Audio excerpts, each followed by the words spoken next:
Guwahati, Dibrugarh, Silchar municipality corporation. কিন্তু বাকী টাউনসমূহত ৰাতি 2টা বজা পৰ্যন্ত দোকান পোহাৰ খোলা রাখিব পারবে। শহর থেকে নিগম হচ্ছে আমাদের শিলচর। নিগম মানে কর্পোরেশন না, এখনও কর্পোরেশন ইলেকশনটা হয়নি, ফলে এখনও শিলচরে পুরো কোনো মিউনিসিপ্যালিটির কোনো কর্পোরেশন নেই, ইলেকশন হয়তো হবে। তো এই যে একটা শহর থেকে নগরে উন্নীত হওয়া, এর কিছু মৌলিক পার্থক্য অবশ্যই থাকবে। যেমন ধরুন, একদম শুরুর মধ্যে যদি আমরা ধরি, শুরুর দিকে যদি ধরি, তাহলে সিটির সঙ্গে একটা শব্দ অটোমেটিক্যালি এসে জুড়ে যায়, সেটা হচ্ছে সিটি বাস। কিন্তু আমাদের এই শহরে সিটি বাস তো নেই, সিটি বাস চালানোর মতো পরিকাঠামো বা রাস্তা আমাদের নেই। কিন্তু না, আমরা আজকে এই বিষয়গুলো নিয়ে কথা বলছি না, আমরা বলছি অন্য একটি বিষয়, যেটা গত পরশু অর্থাৎ বৃহস্পতিবার আমাদের সরকার, আমাদের হিমন্ত বিশ্ব শর্মা সরকারের ক্যাবিনেট সিদ্ধান্ত হয়েছে যে গুয়াহাটি, ডিব্রুগড়, যেটাও কিছুদিন আগেই কর্পোরেশন হয়েছে, এবং আমাদের এই শিলচর, এই তিনটি নগরে এখন থেকে সারা রাত দোকান খোলা থাকবে, দোকানপাট খোলা থাকবে। এর জন্য মুখ্যমন্ত্রী যে যুক্তিটা দেখিয়েছেন সেটা খুব লক্ষণীয়। উনি বলেছেন যে এতে ব্যবসা বাণিজ্য বাড়বে, ক্ষুদ্র ব্যবসায়ীরা উপকৃত হবেন। তো আদৌ সেটা কতটুকু সম্ভব আমাদের এই পরিকাঠামোতে, সেটা কতটুকু বাস্তবসম্মত, আজকে মূলত এ নিয়ে আমরা কথা বলবো। আমার সঙ্গে যথারীতি রয়েছেন প্রণবানন্দ দাস, আমাদের বার্তালিপির এক্সিকিউটিভ এডিটর। তো আমরা সরাসরি আলোচনাতেই যাচ্ছি। তো বিষয়টা তো বললামই, কি এই যে সারা রাত দোকানপাট খোলা রাখার, এটার কিছু সুবিধা হয়তো রয়েছে, যেটা আগামী দিনে ক্রমশ প্রকাশ্য, অসুবিধাও কিছু থাকবে। প্রত্যেকটা সিদ্ধান্তেরই কিছু সুবিধা থাকে, অসুবিধা থাকে। তো আমরা আজকে এই বিষয়টা নিয়েই কথা বলবো। তুমি শুরু করো। দুটো দিকেই আছে অরিজিৎ দা। একটা প্রথম সবচেয়ে বড় পজিটিভ আমি মনে করি ইতিবাচক জায়গা যেটা হচ্ছে, সেটা হচ্ছে যে আমাদের রাজ্যকে আমরা যখন বাইরে কোথাও যাই, তখন আমরা যখন বলি আমরা আসাম থেকে এসেছি বা উত্তর পূর্বাঞ্চলের মানুষ, তখন বাদবাকি ভারতবর্ষের একটা এই অঞ্চল সম্পর্কে একটা অদ্ভুত ধারণা আছে যে আসাম বা উত্তর পূর্ব জঙ্গলে ঠাসা, বনজন্তুতে ঠাসা, এবং ওখানে কোনো আধুনিক পরিকাঠামো নেই, সব সন্ত্রাসবাদী জঙ্গিদের কার্যকলাপ চলে।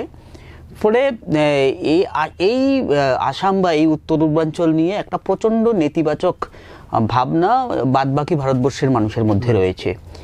সেই যে এটা তখন তো আমরা যখন বাইরে যাই তখন এই প্রশ্নগুলির মুখে আমাদের পড়তে হয়।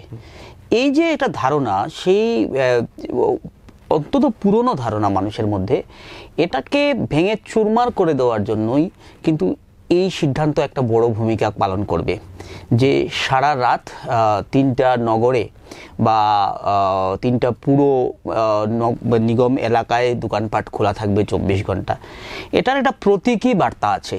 আমি এটা অত্যন্ত পজিটিভলি নিই। এই প্রতীকী বার্তাটা হচ্ছে যে আমাদের রাজ্যের এই শহরগুলো এখন এতটাই নিরাপদ, সরকার এই বার্তা দিতে চাইছে, যেখানে 24 ঘন্টা দোকানপাট খোলা রাখা যাবে, যেখানে মানুষ সেখানে এসে ব্যবসা বাণিজ্য করতে পারবে বা কেনাকাটা করতে পারবে।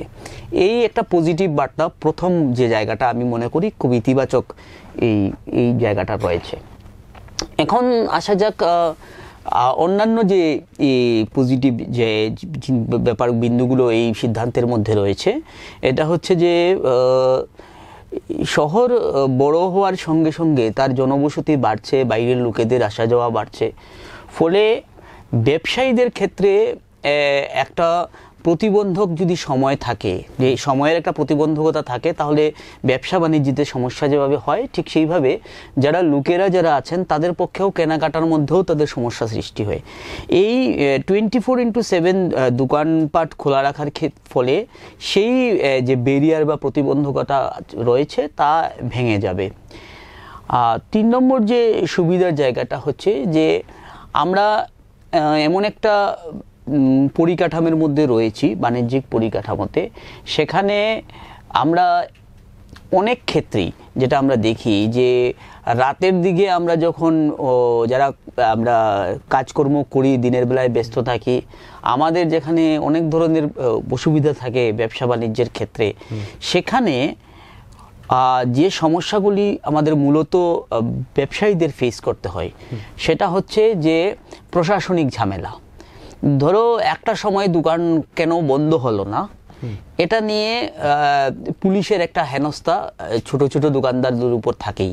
ফলে এই হেনস্থা ক্ষুদ্র ব্যবসায়ী থেকে মাঝারি ব্যবসায়ী তাদের ফেস করতে হয়। যে এখন কি মানে এই যে সিদ্ধান্তটা সরকার নিয়েছে সেটা তো এখনো বলবৎ তো হয়নি। এখন পর্যন্ত যে অবস্থা, এখন পর্যন্ত কি কোনো নির্দিষ্ট সময় রয়েছে যে এতটা সময় দোকান বন্ধ? মদের দোকানের ক্ষেত্রে আমরা জানি, ওয়াইন শপের ক্ষেত্রে জানি যে আমরা রাত্রে 9:30 বা 10টার সময় ওয়াইন শপ বন্ধ হবে, কিন্তু বাকি দোকানগুলোর ক্ষেত্রে কি এরকম কোনো নিয়ম রয়েছে? এটা শপ এন্ড এস্টাবলিশমেন্ট অ্যাক্ট আসামের ক্ষেত্রেও আছে, এটা প্রত্যেকটা স্টেটের আলাদা আলাদা আইন আছে। ফলে এটা একটা ধরে নেওয়া হয় যে তার শ্রম আইনের এটা অ্যাকচুয়ালি রিলেটেড পার্ট। আমি যতটুকু জেনেছি যে লেবার লতে যে 8 ঘন্টা শ্রমিকের কাজের ব্যাপার থাকে, সেখানে দোকানপাট হয়তো 12 ঘন্টার একটা ব্যাপার থাকে, কারণ না হলে তো শ্রমিকের আবার এই সমস্যা তৈরি হবে, তার বাড়তি কাজের ব্যাপার তৈরি দেবে, এটা তো ব্যাপার না। ফলে ওই টাইমটা ধরে নেওয়া হয় যে রাত 10টা-9টার ভিতরে তুমি দোকানটা বন্ধ করে দিতে হবে। এখন প্রশ্নটা হচ্ছে যে এখানে আইন খুব একটা বড় ব্যাপার না অরিজিৎদা। এই যে বললাম যে পুলিশে হয়রানি, এটা হচ্ছে যে পুলিশ চাইলে তার নিজের মতো করে এই ঝামেলাগুলি তৈরি করে, ঠিক আছে, বিভিন্ন সময়ে। তখন তারা বিভিন্ন আইন দেখাবে যে এত রাতে কেন তুমি দোকান খোলা রেখেছো, তাহলে অতিরিক্ত হয়তো টাকা পয়সা দিতে হবে, আর না হলে তার আরেকটা ঝামেলায় পড়তে হবে। আর 2 নম্বর ঝামেলাটা হচ্ছে যে লোকাল লেবার অফিস থেকে বিভিন্ন নোটিশ চলে যাবে, ফলে ওটাকে সামাল দিতে দিতে দোকানদারদের বা ব্যবসায়ীদের একটা হয়রানির মুখে পড়তে হয়। তো এটা আপাতত এই যে জায়গা, এই হেনস্থা জায়গাগুলো এখন আর থাকবে না, কারণ সপ্তাহে আরেকটা ব্যাপার আছে যেটা ইম্পর্টেন্ট ডিসিশন যেটা গভর্নমেন্ট নিয়েছে, সেটা হচ্ছে যে সপ্তাহের বন্ধটা উঠিয়ে দিয়েছে। আগে প্রত্যেকটা শহরেই একটা সপ্তাহে দোকানপাট বন্ধ রাখতে হতো, এবং বন্ধ না রাখা যদি যে দোকানপাট রয়েছে তাদের বিরুদ্ধে একটা বড় ধরনের জরিমানা দোকান বন্ধ করে দেওয়ার মতো সিদ্ধান্ত লেবার কমিশন নিত। তো এখন এই সিদ্ধান্তটা নিতে পারবে না। কিন্তু এখানে ব্যাপার আছে, এই যে শপস এন্ড এস্টাবলিশমেন্ট অ্যাক্ট যদি আসাম রাজ্যে কিছু থেকে থাকে, রয়েছে, সেটা কি এক্স্যাক্টলি? যেমন ধরো কিছুদিন আগে আমাদের শিলচর শহরে যিনি নতুন ডেপুটি কমিশনার হয়ে এসেছেন, উনি এসে বললেন যে রোববারে সব দোকান বন্ধ থাকবে। সেখানেও সেই শ্রম আইনকেই দেখানো হয়েছে যে সপ্তাহে একদিন ওরা দোকান যারা সেলসম্যান যারা থাকে ওদের একদিন ছুটির দরকার। গুয়াহাটিতে আগে ছিল বৃহস্পতিবার বন্ধ থাকতো, করিমগঞ্জে বৃহস্পতিবার বন্ধ থাকতো। ফলে একটা নির্দিষ্ট কোনো একটা দিন নেই যে অমুক দিনটাতেই বন্ধ রাখতে হবে। শিলচরে কিন্তু এরকম কোনো বাধা ধরা নিয়ম আগে ছিল। এমনকি সেন্ট্রাল রোডের দোকানগুলো ছেড়ে দাও, পাড়ার যে ছোট মোটো যেগুলো মুদির দোকান সেগুলোও বন্ধ রাখা হয়েছে। এতে একরকমের অসুবিধার মধ্যেই পড়তে হয়েছে আমরা যারা ক্রেতা বা আমরা যারা উপভোক্তা, আমাদের পড়তে হয়েছে। কারণ অনেক পরিবার এরকম রয়েছে যাদের সপ্তাহের গোটা 6টা দিন বা 7টা দিনই চাকরি করা থাকে, রোববারে যায় এরা কেনাকাটাটা সপ্তাহের বাজারটা করে আনতে, ওরা গিয়ে এটা অসুবিধার মধ্যে পড়ছে। ফলে একটা নির্দিষ্ট সরকারের দিক থেকে কোনো আইন ছিল কিনা এটা নিয়ে আমার একটু না, এটা হচ্ছে এটা জেলা প্রশাসনের উপর ছেড়ে দিয়েছিল। এই স্পেসিফিক আইনটার মধ্যে একটা জায়গাতে ক্লজ আছে যেখানে প্রত্যেকটা একদিন সপ্তাহের ছুটির ব্যাপারে সিদ্ধান্ত নেওয়ার দায়িত্বটা প্রতিটা জেলা শাসকের উপরেই ছিল। তারা ওই প্রতি জেলার বিভিন্ন জায়গায় চাহিদা এবং এদের বলা হয়েছিল যে বিভিন্ন বিজনেস যেগুলি চেম্বার্স অ্যান্ড কমার্স আছে ওদের সাথে কথা বলে যেন একটা সিদ্ধান্ত নেয় যে সপ্তাহে কবে কোন জেলায় কার সুবিধা মতো ছুটি দেওয়া। সেই অনুযায়ী বিভিন্ন জেলায় এলাকায়, গুয়াহাটিতে তো মানে বিভিন্ন জায়গায় বিভিন্ন দিন ছুটি ছিল। উলুবাড়িতে যে ছুটিটা সপ্তাহে থাকতো ওটা আবার জিএস রোডে হতো না, এরকম ওরা আলাদা আলাদা বিজনেস কমিটি করে তারা আলাদা করে করে ফেন্সি বাজারের ছুটি আলাদা ছিল, এরকম আমরা গুয়াহাটিতেও দেখেছি। তো শিলচর বা অন্যান্য ক্ষেত্রে কিন্তু আলাদা এই ব্যাপারটা ছিল। তো এগুলো হলো দেখো অরিজিৎ দা, এগুলো হলো এটার মধ্যে আরেকটা ব্যাপার আছে। হ্যাঁ, এই যে ব্যবসায়ী যারা, এরা কিন্তু খুব যে বড় ব্যবসায়ী তা না, কিন্তু না, এই ইস্যুটা আলাদা অরিজিৎ দা। আমি বলছি এরা যে খুব বড় ব্যবসায়ী তা না। কারণ এখানের মধ্যে বারবার কথাটা আসছে যে ক্ষুদ্র ব্যবসায়ীদের একটা ব্যবসা করার পরিসরটা বাড়বে। এই যে ক্ষুদ্র ব্যবসায়ীরা, তাদের পক্ষে কিন্তু এতজন এমপ্লয়ি নিয়োগ করাটা একটা মুশকিল। এই যে যুক্তিটা, এই যুক্তিটা আমি একেবারেই মানি না। এটা সরকারের পক্ষে বা মুখ্যমন্ত্রী যে যুক্তি দেখিয়েছেন যে ক্ষুদ্র ব্যবসা বাড়বে, আমি ঠিক তার বিপরীতটা দেখি। আমার মনে কেন বিপরীতটা দেখি আমি বলি, ক্ষুদ্র ব্যবসায়ীদের কোনো লাভ হবে না এটাতে। কেন লাভ হবে না? দুটো কারণ। আমি যে এই যে শিলচরের কথাটা বললাম যে রোববারে সব দোকানপাট বন্ধ করে দিল, এক্সেপ্ট শপিং মলগুলো, কারণ সেখানে একটা হয়তো এরকম রয়েছে যে রোটেশন ওয়াইজ ওদের স্টাফদের ছুটি দেওয়া হয়, এবং নাহাটার মতো বড় যে দোকানগুলো রয়েছে, একমাত্র নাহাটাই বোধ হয় অ্যাপার্ট ফ্রম শপিং মল, নাহাটাটাই শুধু খোলার পারমিশনটা ছিল। সেটার একটা যুক্তি হতে পারে এটা, তারা উইকলি একটা রোটেশনাল বেসিসে ছুটি দেয়। তো আমি যেটা বলতে চাইছি যে এই পজিটিভ যে জায়গাগুলি রয়েছে, এই জায়গাগুলির বাইরে দেখো একটা জিনিস, কালকে যখন খুব সিগনিফিকেন্ট কথা, যখন বৃহস্পতিবারে যখন সিদ্ধান্তটা এলো রাতেবেলা ক্যাবিনেট ডিসিশনের, তার মিনিট 5-এর মধ্যেই সোশ্যাল মিডিয়াতে আমরা দেখলাম যে এই সিদ্ধান্ত নিয়ে ম্যাক্সিমাম লোকের একটাই প্রতিক্রিয়া, এবং এটা এক সুর ছিল যে এটা হচ্ছে মদের ব্যবসাকে চাঙ্গা করার জন্যই, মদ থেকে রেভিনিউ রাজস্ব আদায় করার জন্যই এই সিদ্ধান্তটা সরকার নিয়েছে, এতে আদৌ বিজনেসম্যানের কোনো লাভ হবে না। এবং এই রিয়াকশনটা কিন্তু সরকার দেখেছে, কারণ মুখ্যমন্ত্রীর প্রেস ব্রিফিং আমি দেখেছি, এবং সেখানে তিনি মদের দোকান বা মদের বার নিয়ে তুই একটি শব্দ ব্যবহার করেননি। তারপর রাত 10:30টার সময় ওনাকে ক্লারিফিকেশন দিতে হলো। 10:30টায় উনি উনি ক্লারিফিকেশন দিলেন যে ওটা মদের দোকান বা বারের ক্ষেত্রে প্রযোজ্য হবে না, মদের এবং দোকান এবং বার তার আগেই বন্ধ হয়ে যেতে লাগবে, মানে এখনকার যে নিয়ম অনুযায়ী যেটা রাত 10টা বা 11টার মধ্যে বন্ধ হতে হয় সেটা হতে হবে। ফলে দেখো সাধারণ মানুষের প্রতিক্রিয়াটা দেখো, সাধারণ মানুষ যারা এর মধ্যে ব্যবসায়ীরাও রয়েছেন, যারা ক্রেতারাও খদ্দেররাও রয়েছেন, তাদের কাছে কিন্তু এটা আলাদা কোনো পজিটিভ আমি তাদের মানে রিয়াকশন আমরা দেখিনি সোশ্যাল মিডিয়াতে। কিন্তু মানে কি হয়েছে, আমি গুগল সার্চ করে দেখেছিলাম যে আমাদের দেশে যেসব বড় বড় শহরের মধ্যে সারা রাত দোকান খোলার নিয়মটা রয়েছে, সেখানে কিন্তু ইটারিস বা রেস্টুরেন্ট, হোটেলস এবং বার, এগুলো কিন্তু সারা রাত খোলার পারমিশনটা রয়েছে। কিন্তু পাশাপাশি দেখা গেছে যে মহারাষ্ট্রে এনসিপি গভর্নমেন্ট থাকার সময় এই বারগুলো নিয়ে, পার্টিকুলারলি বোম্বেতে আরেকটা ব্যাপার থাকে ডান্স বার, সেটা কিন্তু একটা নির্দিষ্ট সময়ের মধ্যে বন্ধ করে দেওয়ার কারণ এতটাই বিশৃঙ্খলা উচ্ছৃঙ্খল কিছু কাজকর্ম হয় এইগুলোকে কেন্দ্র করে, যে সেটার পক্ষে সামাল দেওয়া প্রশাসনের পক্ষে খুব মুশকিল হয়ে যায়। ফলে তারা বন্ধ করে দিয়েছে এই জিনিসটা।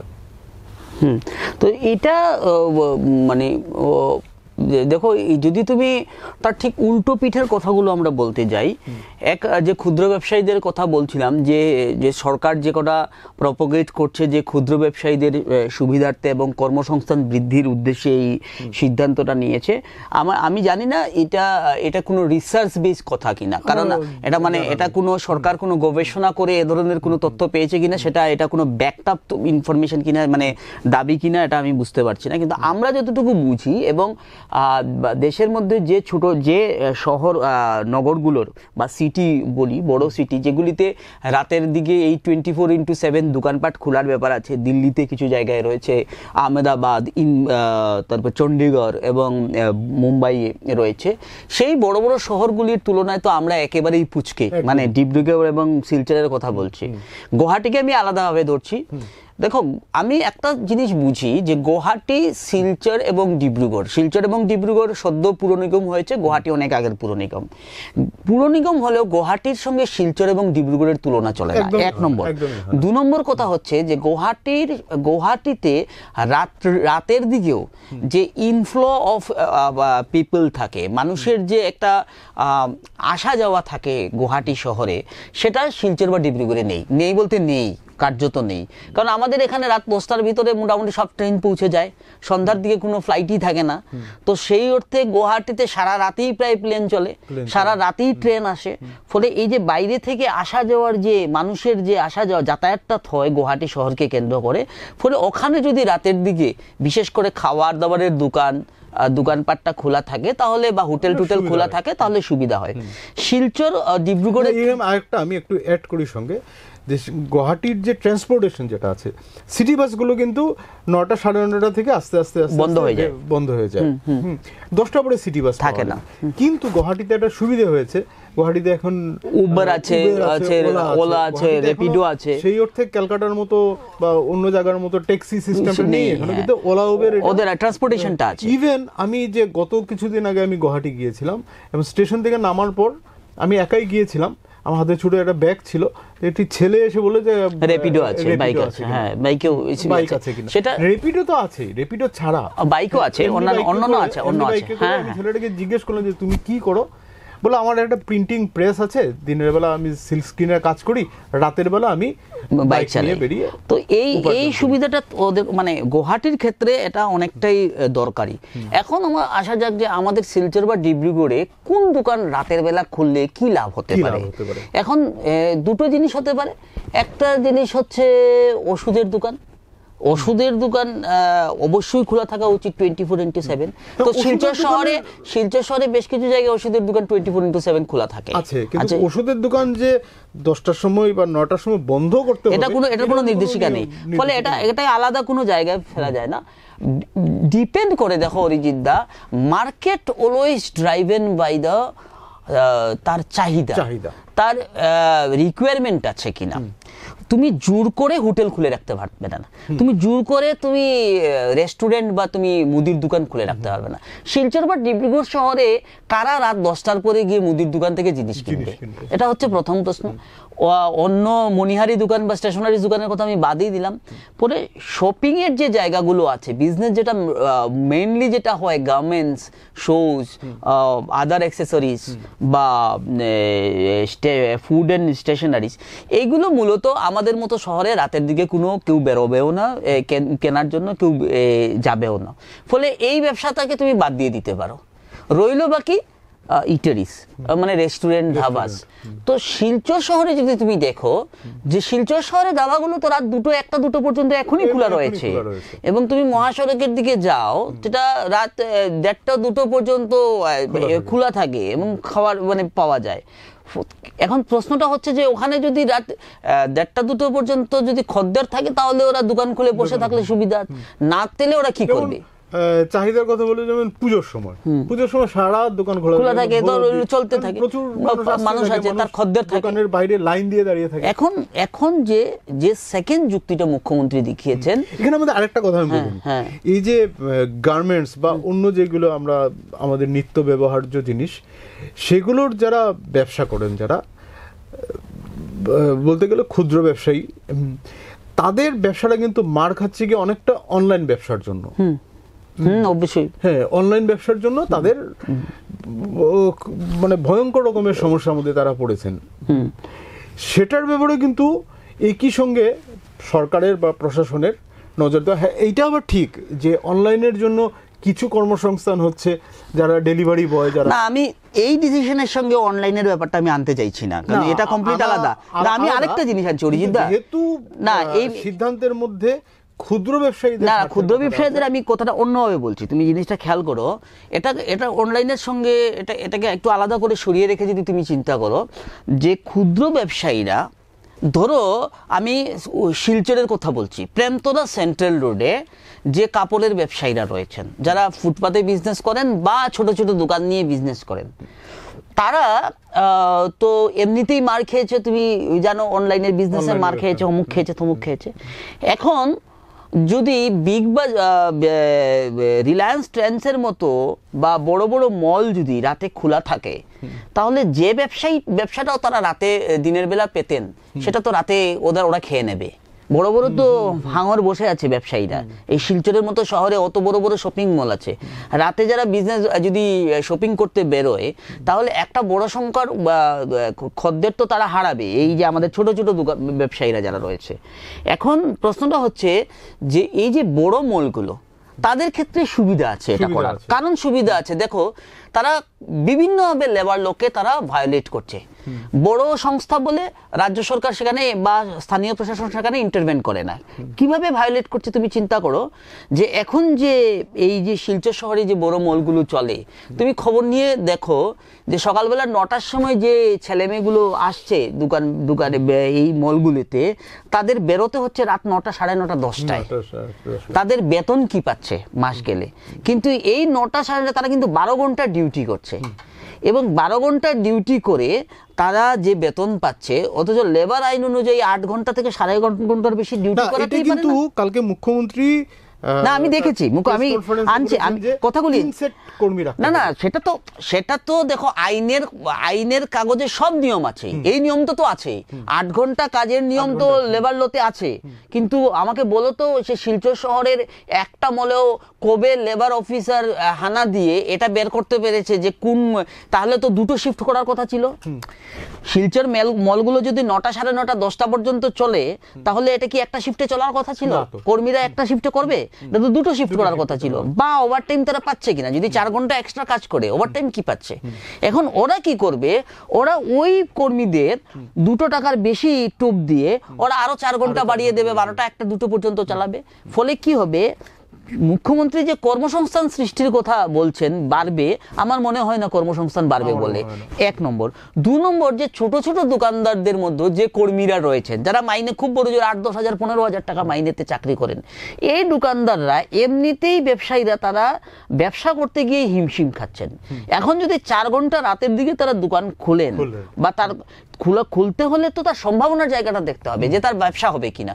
যদি ব্যবসা না হয়, 4 ঘন্টা খুলে ইলেকট্রিকের বিল দিয়ে তারপর এই 4 ঘন্টা এক্সট্রা পরিশ্রম করে আবার এক্সট্রা তোর একটা লোককে রেখে তার মাসোরা কি করে দেবে? ফলে আমার মনে হয় এই ব্যাপারগুলো আমার কাছে অ্যাবসার্ড মনে হয়েছে। বিশেষ করে এটা গুয়াহাটির ক্ষেত্রে, আবার বলছি, গুয়াহাটির ক্ষেত্রে এটা কিছুটা হলেও সাকসেসফুল হলেও, শিলচর, ডিব্রুগড় এখানে কি হয়েছে, একে তো সেই যে চাহিদার কথাটা, সেই চাহিদাটা আমাদের এখানে তৈরি হয়, এখন তৈরি হয়। 2 নম্বর হচ্ছে আমাদের এখানে সেই পরিকাঠামোটাও নেই। আর তুমি শিলচরের বাজারটা কিসের উপর নির্ভর করে? শিলচরের শহরের বাজারটা সম্পূর্ণ আশপাশের মফস্বল গ্রামের উপর ডিপেন্ড করে। ওরা এখন রাতেবেলা কি করে আসবে শহর থেকে? আজকে সোনাই, উধারবন, কাটিগড়া, কালাই, এই ধলাই থেকে, এই লক্ষ্মীপুর থেকে রাতে কি করে বাজার করতে আসবে? তাদের পরিকাঠামো কোথায়? তারা কি করে যাতায়াত করবে? তার থেকে বড় কথা হচ্ছে যে নিরাপত্তার জায়গাটা, যেটা ন্যাশনাল লেভেলে যে রিসার্চ হয়েছে চণ্ডীগড়, দিল্লি এবং মুম্বাই নিয়ে, আমি এই আলোচনায় বসার আগেই আমি রিপোর্টটা পড়ছিলাম। নিরাপত্তা একটা মারাত্মক ব্যাপার। নিরাপত্তা দুদিক দিয়ে আমি দেখলাম, লন্ডনে এটা শুরু করার পর কিছুদিন পর লন্ডনের মেয়র 22 বিলিয়ন খরচ করে প্রায় 1000 নিরাপত্তা মানে পুলিশ নিয়োগ করতে হয়েছে তাদের এডিশনাল। কারণ নানা রকম রাত্রিবেলার সঙ্গে অনেক কিছু অপরাধ জড়িয়ে যায়। কেন অপরাধ জড়ায় আমি একটা কথা বলি, যে দুটো সেগমেন্ট আছে। একটা হচ্ছে খদ্দেররা, সাধারণ মানুষ, যারা হয়তো একটা উৎসাহ নিয়ে বেরোবে রাতে, আচ্ছা ঠিক আছে 10টার পরে খেয়ে দেয় বা শপিং করে আসি, একটা হতে তাদের নিরাপত্তার ব্যাপার আছে। শিলচর শহরে কত ছিনতাই হয়, ঠিক আছে, দিনের বেলায় দিন দুপুরে ছিনতাই করে নিয়ে যায়, পুলিশ খবরই রাখে না। আর রাতের বেলা যদি শহরে বেরোবে লোক, আর তাদের ছিনতাই হবে না বা চুরি ডাকাতি হবে না, এটা তো আমরা বিশ্বাস করতে পারি না।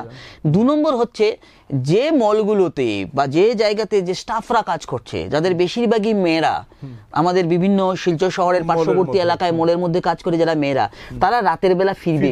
এই যে ফেরার যে জায়গাটা, এটা তাদের কতটুকু নিরাপদ থাকবে? সরকার বলছে যে মদের দোকান, বার ওই টাইমে বন্ধ করে দিতে হবে। আমাকে বলো যে এটা কি বিশ্বাসযোগ্য যে শিলচর শহর বা তার আশপাশের দাবায় রাত 10টার পরে মদ পাওয়া যায় না? বাইপাস বা রামনগর বাইপাসে বা মহাসড়কে একটু ঘুরে রাতের বেলা 10টা 10:30টার পরে একবার ঢু মেরে ঘুরে এলেই দেখা যায় যে ওপেন বার বসে রাস্তার মধ্যে হাইওয়েতে। পুলিশ সব জানে, পুলিশ সব দেখে, পুলিশ সব জানে কোন রেস্টুরেন্ট থেকে ধাবা থেকে এই মদ বিক্রি হচ্ছে, কিন্তু পুলিশ তারা এটা একটা ব্যবসায় পরিণত করেছে। ফলে ঢালাও এখানে লাইসেন্সের ব্যবস্থা আছে। ফলে তুমি যে কথাটা বলছিলে যে নিয়ম আছে, আইন আছে, কার্যকরটা কে করবে? এক্সিকিউট যারা করতে যায় তারা কি করে এই এক্সিকিউশনটাকে, লটাকে মানে সুবিধা হিসেবে গ্রাহ্য করে তারা এটাকে একটা অন্য উপায়ে টাকা রোজগারের একটা রাস্তা খুঁজে বের করে। ফলে এই সমস্যাগুলো আমাদের এখানকার রয়েছে। এখন শিলচরের ক্ষেত্রে যে মানে এই দোকানপাট খোলার যে ব্যাপার থাকবে, দেখো শুনলে আমরা খুব খুশি হই। আমি সকাল থেকে বেশ কিছু মেসেজ পাচ্ছিলাম, আমরা যখন ফেসবুকেও লিখেছি দিয়েছি, আমরা তখন ফেসবুকে অনেকেই কমেন্ট করেছেন যে খুব ভালো সিদ্ধান্ত। তো ভালো খারাপ সিদ্ধান্ত তো আমরা পরেই জানবো, কিন্তু ব্যাপারটা হচ্ছে ভালোটা কিসের? একটা ইউফোরিক হতে পারে আমরা একটা সিটির লুক হয়ে গেছি, আমরা একটা শিলচর এটপার গুয়াহাটি হয়ে গেছে, ডিব্রুগড় এটপার গুয়াহাটি হয়ে গেছে বলে আমরা একটা মানে একটা প্লেজার ফিল করতে পারি যে আমরা খুব একটা বড় শহরে আছি। কিন্তু আলটিমেটলি যে শহরে একটা তার চলাফেরার পরিকাঠামো নেই, যার মানে সিটি বাসের ব্যবস্থা নেই, যে শহরে তুমি বেরোলে এখনো ভয় হয়, সোনার দোকান থেকে একটা জুয়েলারির দোকান থেকে বেরোলে এখনো একটা ফ্যামিলি ভয় করে যে কখন ছিনতাইয়ের খপ্পরে পড়বে, যে শহরে রাতের দিকে মানুষ ভয় পায় যে কোন রেস্টুরেন্ট কোন ধাবা থেকে কে কখন বেরিয়ে আসবে, কোন ঝামেলার সৃষ্টি হবে। গুয়াহাটিতে আমি 15 দিনের স্ট্যাটিস্টিক্স বলছি, গুয়াহাটি শহরে গত 15 দিনে 8টা এরকম ইনসিডেন্ট হয়েছে, যেটা রাতের বেলা পাব এবং বারকে কেন্দ্র করে। প্রত্যেকটা ঘটনাতে মেয়েদের শ্লীলতাহানি হয়েছে, বা মেয়েদের কোনোভাবে মেয়েদের উপর আক্রমণ হয়েছে, বা মেয়েরা ইনভলভ হয়ে গেছে। জিএস রোডের এত বড় জিএস রোডের কাণ্ডটা গুয়াহাটিতে হলো, যেটা সারা ভারতবর্ষ নাড়িয়ে দিল এক সময়, অনেকে হয়তো ভুলে গেছেন কথাটা। এই জিএস রোডের কাণ্ডটা কোন জায়গা থেকে হয়েছিল? সেই বার। এবং এই জায়গাগুলোকে কেন্দ্র করেই কিন্তু তৈরি হয় যত ধরনের অসামাজিক কার্যকলাপ, এবং ক্রাইম রেট বেড়ে যায়, পুলিশের পক্ষেও মাথা ব্যথার কারণ হয়ে দাঁড়ায়। ফলে আমার মনে হয় যে মেসেজ হিসেবে, বার্তা হিসেবে এটা খুব ভালো, পজিটিভ বার্তা, যে শহরগুলো আমরা চেষ্টা করছি। এটা হয়তো এখনই এটার হয়তো পজিটিভ দেখা যাবে না, কিন্তু আমার মনে হয় যে ইমপ্লিমেন্টেশন বা এক্সিকিউশনের জায়গা থেকে একটা জিনিস ঠিক করতে হবে, আগে পরিকাঠামো জায়গা ফেজ ওয়াইজ পরিকাঠামো ঠিক করতে হবে, নিরাপত্তা 100% করতে হবে। 3 নম্বর যে সবচেয়ে ইম্পর্টেন্ট, সেটা হচ্ছে যে এটা করতে গিয়ে যাতে শহরের ক্ষুদ্র ব্যবসায়ীরা মার না খান, যে বড় আরেকটা খুব সিগনিফিক্যান্ট কথা বলে আমি আমার এই কথাগুলো শেষ করছি, যে যখন 90s যখন মুক্ত বাণিজ্যের আমরা অর্থনীতিকে স্বাগত জানালাম, তখন এই প্রশ্নগুলো প্রচুর উঠেছিল সারা দেশব্যাপী, যে আমাদের বড় কর্পোরেট সব ছোট ছোট ব্যবসায়ীকে গিলে খাবে। তুমি বিশ্বাস করো, এই জায়গাগুলি যে ধরো রিলায়েন্স ট্রেন্ডস বা বিশাল, এই যে বড় মার্কেট জায়েন্টরা, তারা একটা ছোট বরাক উপত্যকার ছোট ছোট মফস্বল এলাকায় তারা স্টল খুলে নিচ্ছে, তারা সুপার মার্কেট করে নিচ্ছে। এই এলাকার ছোট ব্যবসায়ীরা কি করবে? তুমি এই জায়গায় গভর্নমেন্ট কেন রেগুলেশন আনছে না, যে একটা কর্পোরেট একটা সিটি, ধরো একটা শহর ছাড়া তার একটা পেরিফেরির বাইরে এ ধরনের মল খোলা যাবে না, এ ধরনের শপিং মার্ট খোলা যাবে না, যাতে করে ওই অঞ্চলের কমসে কম যারা শিক্ষিত বেকাররা রয়েছেন বা ব্যবসায়ীরা রয়েছেন, তারা অ্যাটলিস্ট ব্যবসা বাণিজ্যের সুযোগ পান। ছোট ব্যবসাকে এই মার্টগুলো, এই সুপার মার্টগুলো একেবারে গিলে ফেলছে। সরকার ওদেরকে ডিফেন্ড না করে বছরে 2 লক্ষ টাকা দেবে ব্যবসার জন্য, ওটা মানে হাস্যকর ব্যাপার। 2 লক্ষ টাকা দিয়ে কোন বেকার আজকে অসমের মতো জায়গায় কি ব্যবসা খুলতে পারবে? ফলে ও তো মুখ্যমন্ত্রী নিজেই বলেন যে যদি ও মোবাইল কিনে নেয় পরের বার আমরা আর কোনো কিস্তি দেব না, তখন মানে সরকার আগে জানেই যে ওই 2 লক্ষ টাকা দিয়ে মোবাইল কিনবে, না হলে বাইক কিনবে। তাহলে এই টাকাগুলোর সরকারি টাকার অপচয় কেন হচ্ছে? এটাকে যদি একটা ফুল ফ্লেজেড পলিসি যদি গভর্নমেন্ট তৈরি না করে, যে আমরা ক্ষুদ্র ব্যবসায়ীদের, মাঝারি ব্যবসায়ীদের স্বার্থ সুরক্ষিত করার জন্য কোন কোন জায়গায় এই বড় বড় ব্যবসায়ীদের ঢুকতে দিতে পারবো, দেব। আমরা লাল কার্পেটে সব টাটা, আম্বানি, আদানিদের আমন্ত্রণ জানাচ্ছি, জানাতে গিয়ে আমরা এটা ভুলে যাচ্ছি যে আমাদের যারা হোমগ্রাউন্ড যারা বিজনেসম্যানরা আছে তাদেরকে আমরা কমপ্লিটলি একটা পুরো ওপেন মার্কেটের মধ্যে ছেড়ে দিচ্ছি। একটা পুকুরের মধ্যে যদি আমি বোয়াল মাছ এনে বড় বড় বোয়াল মাছ ছেড়ে দিই, তাহলে ছোট মাছগুলো বাঁচবে কি করে? এই নীতিগুলো আগে নিতে হবে। সিটি হচ্ছে, হমুক হচ্ছে, তমুক হচ্ছে, সব কিছু ঠিক আছে, ব্যবসায়ীরা না বাঁচলে, এই ছোট ছোট ব্যবসায়ীরা না বাঁচবে, জিডিপি কি করে বাড়বে আর রেভিনিউ জেনারেশনটা কি করে হবে? তো আমরা আজকে এই আলোচনাটা এখানেই শেষ করছি, আমাদের সময় শেষ একদম। যে সরকার যে সিদ্ধান্তটা নিয়েছে সেটার হয়তো একটা ইতিবাচক দিক রয়েছে, সেটা ভবিষ্যতের গর্ভে, এবং সেটার কি কি সুবিধা রয়েছে, কি কি অসুবিধা রয়েছে সেটাও ভবিষ্যতের গর্ভে। তো আমরা তো আশাই রাখতে পারি যে হয়তো সিদ্ধান্তটা ভালো হবে, কিন্তু একটা বিষয় একদম স্পষ্ট, যে এই যে সারা রাত দোকান খোলা যে বিষয়টা, অন্তত আমাদের এই শহরের সেই পরিকাঠামোটা রয়েছে কিনা সেটা আগে একবার ভেবে দেখা প্রয়োজন। এবং পরমানন্দ একটা খুব গুরুত্বপূর্ণ কথা বলেছে যে এই যে সারা রাত দোকান খুলে রাখার যে বিষয়টা, সেটা সরকারের কাছে কোনো দাবি ছিল কিনা, সেটা কোনো সরকার রিসার্চ করে এই সিদ্ধান্তটা নিয়েছে কিনা। তো এই সব প্রশ্ন, এবং তার পাশাপাশি যে আমরা সেই যে আশার কথাটা একদম শুরুতেই প্রণব বলেছে যে এটা একটা ইতিবাচক বার্তা দেবে, এই নোটে আজকে আমরা এই আলোচনাটা শেষ করছি।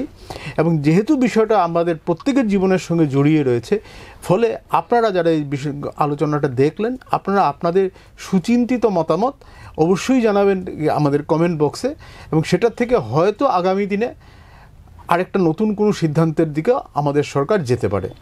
আমাদের সঙ্গে থাকার জন্য অশেষ ধন্যবাদ।